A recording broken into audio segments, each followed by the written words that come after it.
Hello out there, I'm the oldest nerd. Today's Farscape episode is called Bone to be Wild.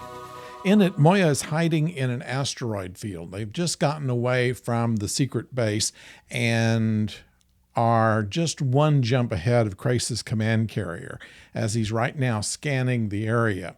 Moya is powered down, it's cold, and Moya's worried that her offspring on top of that is not bonding well with her. Is a completely different kind of ship full of weapons and peacekeeper technology, as well as being a Leviathan. While they're considering all of this, a distress signal comes in from a nearby asteroid, a very weak signal that could not have been received by Krace's ship, and it occurs to some of the Moyans that perhaps there might be charts down there that could help them get out of the asteroid field before they're discovered. Now, we can see three different stories in this episode that sees a change in three main characters. John Crichton is clearly not himself. His time in the Aurora chair has made him less of a scientist and more of a survivalist, really.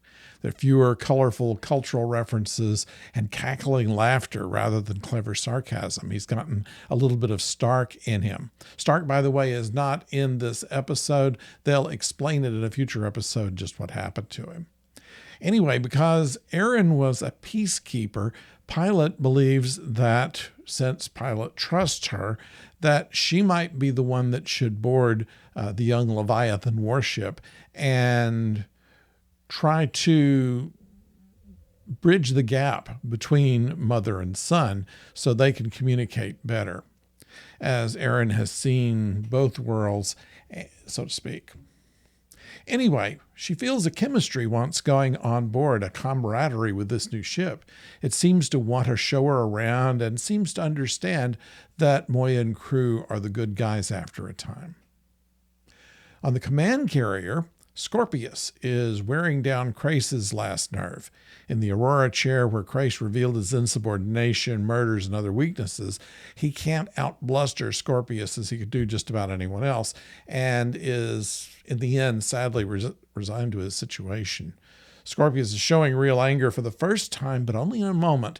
He tells Krace calmly after that he would prefer Krace to die in the humiliation of a public execution. Scorpy is the captain now. We also find out in this episode that Zan is a plant. Crichton takes some time to process this. Part of what he went through has made him, shall we say, a little more self-centered than he was before. Less of the scientist, less of the interested in learning things and just saying, this makes no sense. Meanwhile, that gives us an opportunity to build the relationship between Zan and Dargo. It's been mostly in the background so far, but in this episode, it comes kind of to the forefront, especially in a line, when did our roles reverse, sweet Dargo? And he replies, when you required it. We also see that she can blend in with plant life, kind of lizard style. She cloaks herself among other plants so that the monsters couldn't see her. Which brings us to our special guest aliens. They give us pause as to who was the bad guy in this episode. It keeps you interested, and maybe at the end it was both and neither of them. Lee, by the way, was played by Francesca Buller, also known as Mrs. Ben Browder. We've found that she will be in at least one episode in each of the 4 seasons of Farscape, but as different characters. Coming up, we are not going to have a Talking Movies this week, but next week, Professor O and I will share our thoughts on the best exotic marigold hotel.